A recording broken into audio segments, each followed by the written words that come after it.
Well, alright. Battle raps cause I've shaken grown men to the point that they can't even face their own friends. Welcome back to the Party with Strategy podcast. This particular episode is special, not because I wanted it to be, though. It's special because,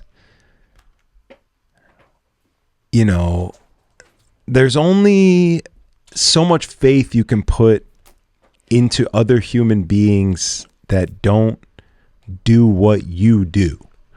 They can't relate to what it takes filming every single week, keeping up with a schedule, dedicating your time, and I would even say life, to something outside of what's making you money, outside of work. That is not a relatable act to many people.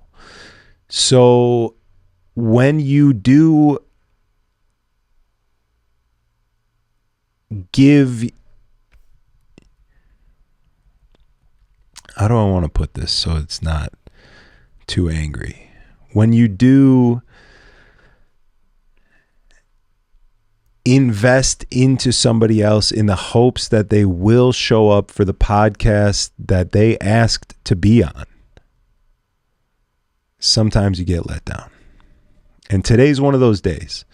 We did have a cancellation.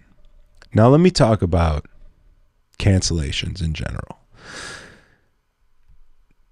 You know, these things happen, and that's a fact. And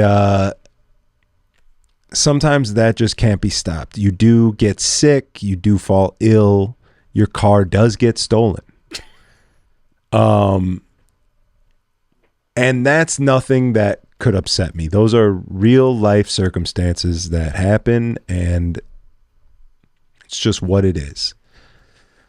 Now, this particular person is a repeat offender. So it makes it a little bit more difficult to judge whether the seriousness of the circumstance is reality or not. Fact or fiction, if you will. This man, who I have spoken to 6 times in the last 7 days about showing up to this address at 3:00, confirmed with me all 6 times, including last night. And then only 3 hours prior to filming does he send me a text telling me that he's under the weather and unable to make it in. Now, I am not a detective. I don't do this kind of work often, but if I was, I would start by looking at just the cold hard facts. We have seen each other multiple times over the last week. Not once have I heard a complaint of illness. There was no point in which I saw this man and thought, I got to get him a tissue.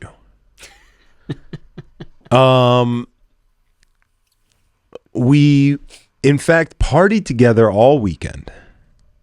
I didn't see any sort of signs that he could fall ill today. Now, with that being said, I will say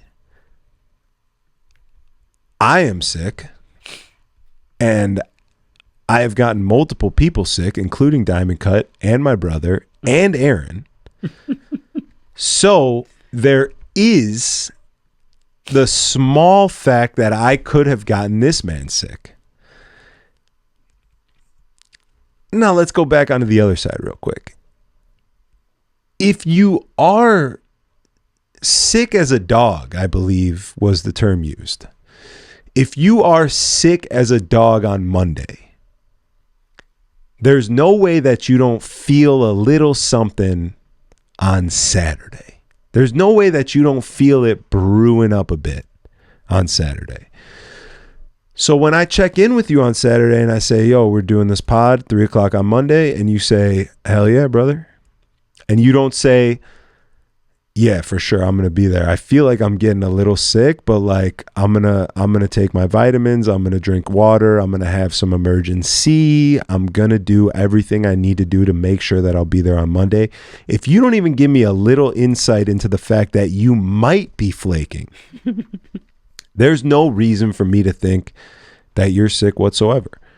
And then I check back in with you on Sunday night and I say, 3:00 tomorrow, here's the address. We all good, boys? And you say, absolutely. You're locked in. To me, word is bond. You tell me that you're coming, I'm ready to have you. To do these various check-ins days prior and then get a text only hours prior saying, I'm sick as a dog, I'm fully out of commission. It just feels a little sticky to me. And like I said, like I started this whole thing off with, had this been the first time that this happened, you get the benefit of the doubt. Tie goes to the runner. Fine. I'll handle it. This being the second time that this particular person has canceled on a podcast, it just makes me think. It just makes me wonder. It stirs something up in me. I can't fully just believe that out of the blue, 3 hours prior to filming, you have come down with a sickness that is keeping you in bed. I have to imagine, my best guess is that this man, who will remain unnamed, partied a little too hard. And that happens. And if that does happen, you need to be responsible in ownership. You need to fully take responsibility and tell me that you went a little too hard and you had a little too much fun, and that's going to cut in to the work that we were supposed to do on Monday. That's fine. I'd rather have the truth than my dog ate my homework.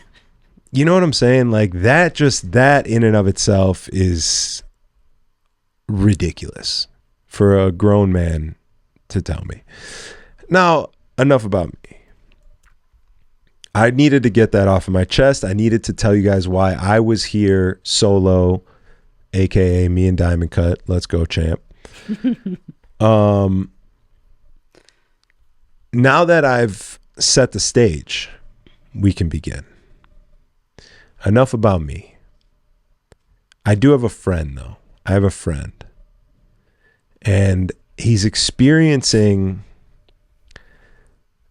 a little bit of turmoil in the workplace, I would call it.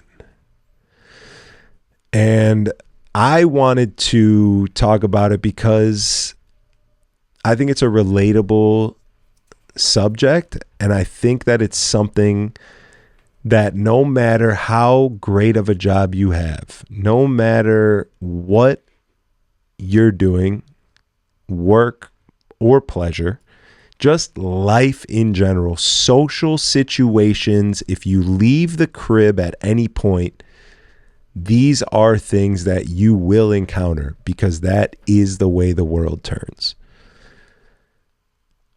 And my friend, he's got this new job and it's great. It's incredible. He loves it. It couldn't be better. It has just changed his life for the better. And that seems to be like the honeymoon phase of this new job. Because once the dust settles on that is when you start to see the real inner workings of what's happening. Everything's new and shiny at first, and it's incredible, and it's just euphoric. But time goes on, and those feelings seem to dissipate a bit. And that's not a bad thing. I think that's just a real thing. I think that's just that's just life. You know, nothing can remain new and shiny and fun and exhilarating forever. There becomes a repetitiveness to it. There becomes a staleness to it. And I think it's your job, my friend, to realize this and find it within himself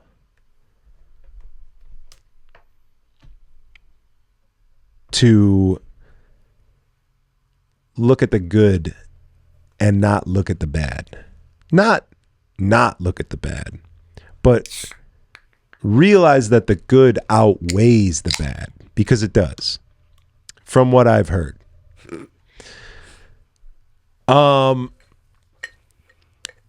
You know, everything in nightlife seems to relate back to like high school. You know what I'm saying? Just social levels of social interaction. People get upset with you and don't know how to handle it, so it manifests in a way of anger or jealousy. And if you're not a better person than that, man, it can become a problem, because two jealous and angry people who don't like each other are gonna spark some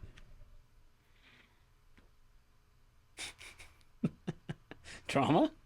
They're gonna spark some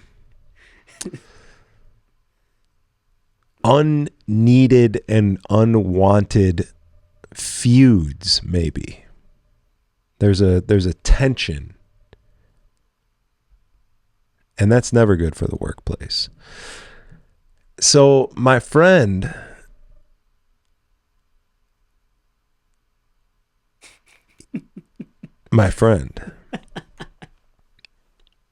he's the new guy at this new workplace. There's some old timers who have been there for a while, right? And these old timers, they're sort of locked in through loyalty. And I respect that. I respect a company that's loyal to people who have been with them for a long time, because I would want that type of loyalty too if I ended up being somewhere for a long time, dedicating my time, which I value, to your business. I think that getting some loyalty in return is good. I think that that's a good thing. But I think that loyalty sometimes bites people in the ass. Because if your loyalty is just based on time spent and not necessarily the job done, it could be hurting. You know what I'm saying? Like if you're just loyal to someone because they've been there for a long time and not because they've been there for a long time doing a really good job, your loyalty is going to make your business suffer a bit. Am I painting a picture here for you? Do you understand what my friend is going through? Does any of this make sense? I mean, it kind of seems like the same rinse and repeat as anyone else in the nightlife industry. How so? Only because, like, you're loyal to a fault with most of these people because they obviously want loyalty because of the tendency of everyone kind of jumping ship when they see something happen. Like, oh, this place is starting to slow down. Oh, I know so-and-so from this place offered me a job and they're booming right now. You go switch over a ship, it doesn't go the way you thought it would, and then you come crawling back to this place and you're kind of just like, hey, remember how, like, you know, we're good homies. You know, I helped you out. You know, I've done good numbers for you. Like, you know, have me back or some shit like that. And you're kind of just like, no, like, you jumped ship immediately, and now I found someone else that is going to give me that loyalty.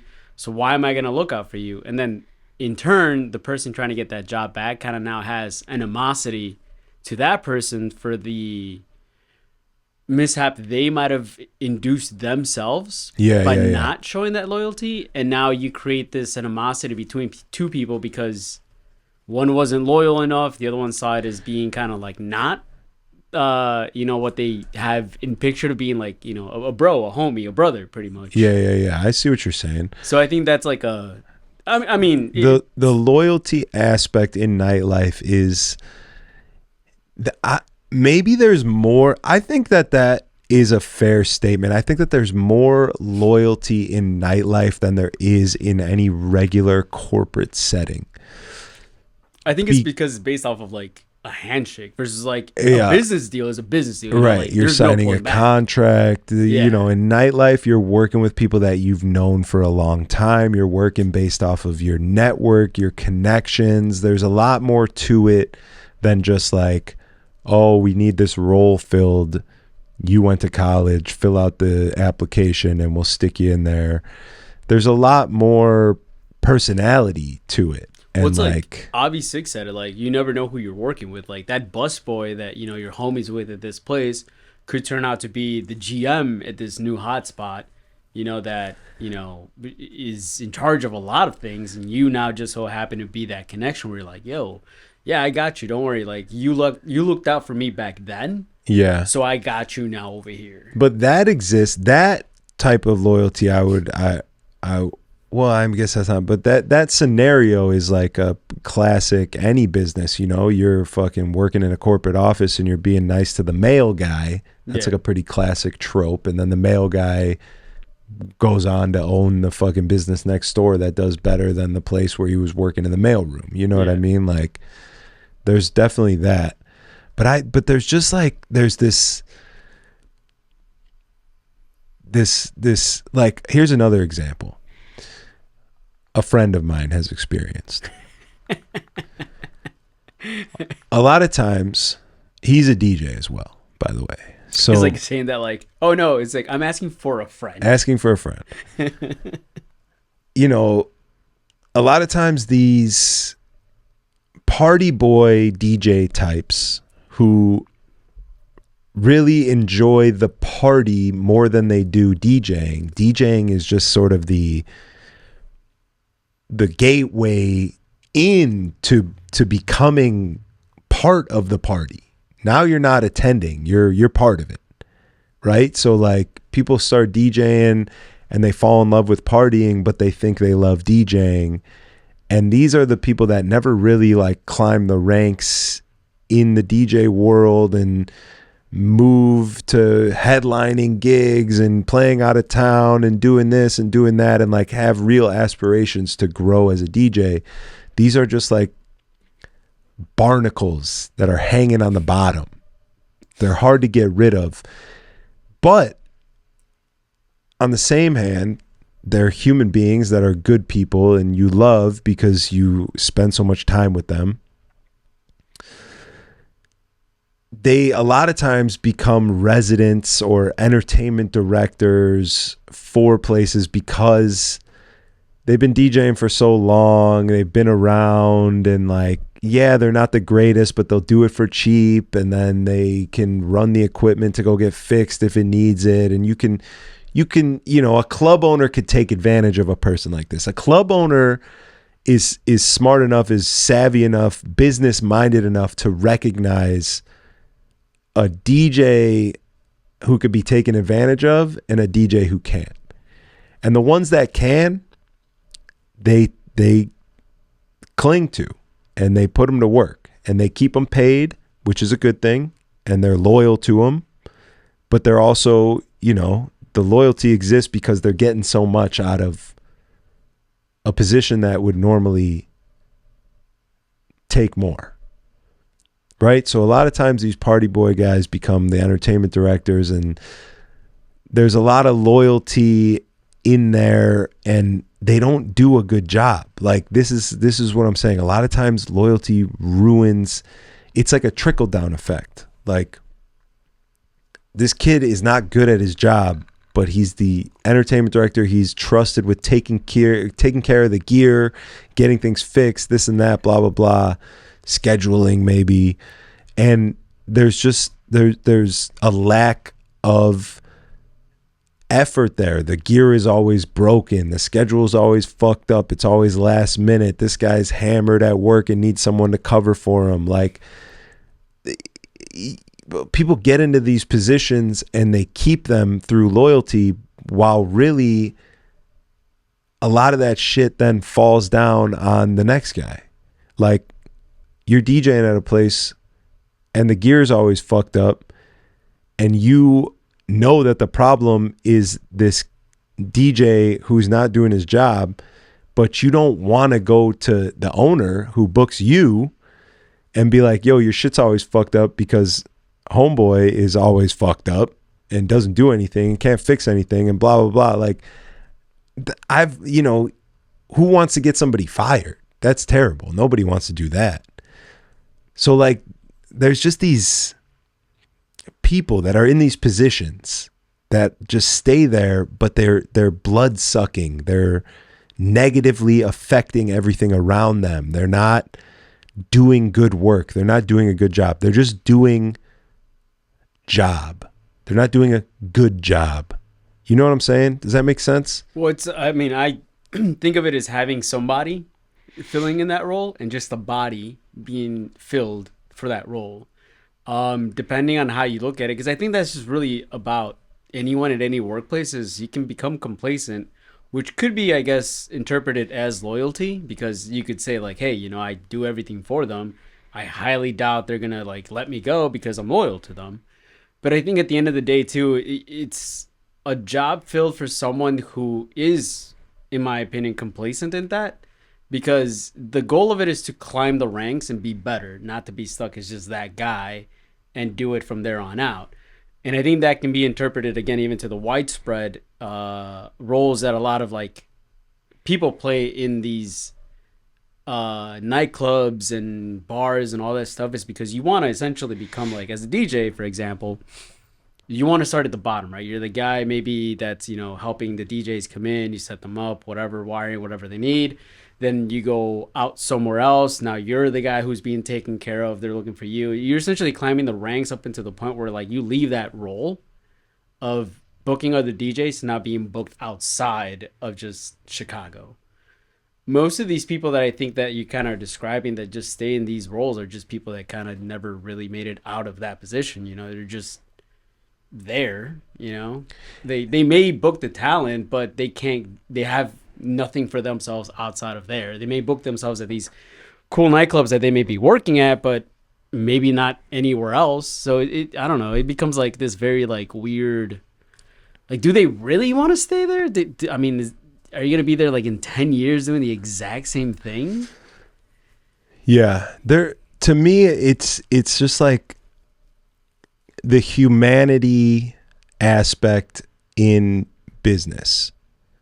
Because like when you talk about business and you think about business, it's like strictly numbers, right? It's like, what you're doing is making you money, and if you do more of this, it'll make you more money. If you do less of this, it'll make you less money. So you just go based off of the hard facts. Because you could be that guy, you know, if this person's out there getting drunk, like you can't find them, you can't get them to switch like a mixer that's broken to something else.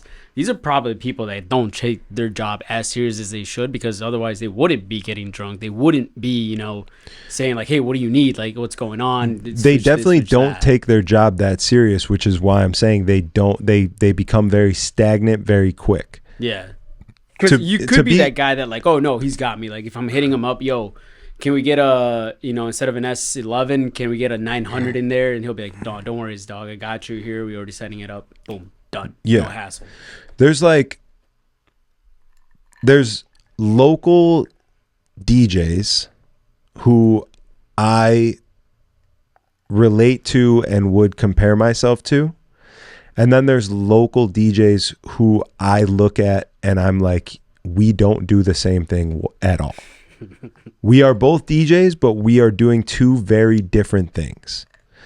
And those are the guys I'm talking about that get into it for the wrong reasons, or maybe got into it for the right reasons, but fell down the wrong path and are having a hard time changing course. I mean, we see this constantly. Like nightlife will fucking eat you up and spit you out if you don't have control of the things that you're doing. So I love DJs and I love DJing, but I also recognize that not everybody who is paid to play music at an establishment is a DJ in the same way that I consider myself one. I think that also probably doesn't help the fact that DJing as I guess you could call it as a job. I mean, because there's different levels to it that you can say like it's a hobby, it's a job, and if it's a profession. I think within the last couple, 5-6 years, DJ as itself has kind of been bastardized to really be like kind of a joke, really, if you're not really like doing it big, you know, like you said, like you and me both DJ, but we're not doing the same thing. You know, you could be a fucking guy that could be playing whatever insert local bar and, you know, thinking, hey, you know, I'm a DJ, I'm bringing in people doing this. And then there's people that like, you know, travel across, you know, the state, the country, the world, who is like completely different fucking level at that point. But I don't even think that's the separation. Like that is an end result of the separation, but I think that the separation for me, it's not like I'm like, oh, I go and play in other states and you don't, so we're not the same. What I'm saying is I have dedicated myself, at the moment at least, to the music. And like, I really give a fuck about DJing, and like I've dedicated my life to DJing.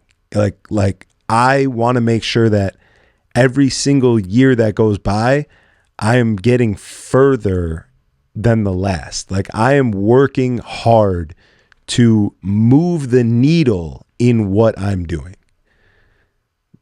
These people that I'm saying I don't think are doing the same thing as me, they don't have that mindset. It's more of a, I'm here, my bills are paid, I'm playing music, I get free drinks and pussy.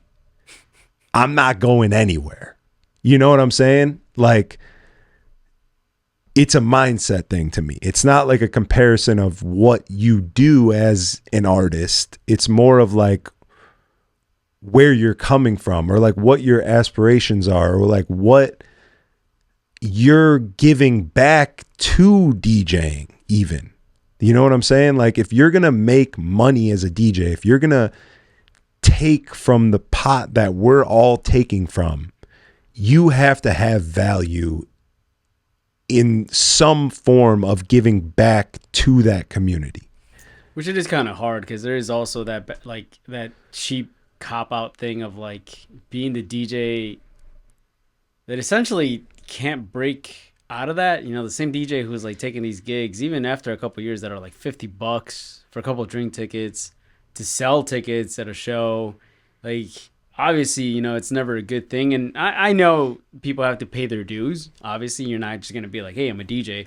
Let me get booked at some of the biggest places in the city. You have to climb your ranks with that at that point, too. But, I mean, it also kind of sucks that a lot of these people see these young, well, whoever's trying to make it into the scene, and they just, like, kind of, like, take advantage of the situation. You know, just like, hey, I got this really cool party. I'll give you a bottle, just come and DJ for me, bring me 20 people, and there you go. And then they kind of get accustomed to that, and they're just like, by the time they're trying to break the mold of being like, hey, how much should I ask for? Can I get more money? It's just kind of like, no. What are you doing? We were working fine. Oh, now you want this? Never mind. Get out of here. Now bring on the next person that's going to do the same shitty thing. Yeah, but that's just, you know, the trials and tribulations. That's part of the journey. Like, you learn how to move in your world by going through those things. Yeah, I mean, having those experiences, being with a promoter who's given you drink tickets to play, and then being aspirational enough and good enough to even get to a point where you think you should now ask this guy for money, and you do it and he says, no, fuck that. Now you've learned something. Now you're on your way to climbing the ranks, to getting better, to moving the needle. The next time somebody comes and has a dope party and wants you to DJ it, you already have this experience, and you come in with a different mindset. You say, yeah, I need $50 or whatever. Like, that's how you learn. That's how everybody, I think personally, there's no route that you can go that's the perfect route. That's like, no speed bumps, nothing. Like, you can never start DJing and become something by not having situations that teach you lessons. You know what I mean? There's always going to be someone trying to take advantage of you in any world ever. I mean, that's just life. Well, alright. Battle raps cause I've shaken grown men to the point that they can't even face their own friends. That's why they rhyme about jewels, not life, cause the ice on which they skating is so thin. That's what I love about the human soul. It'll usually show when the truth ain't told. Use a lie.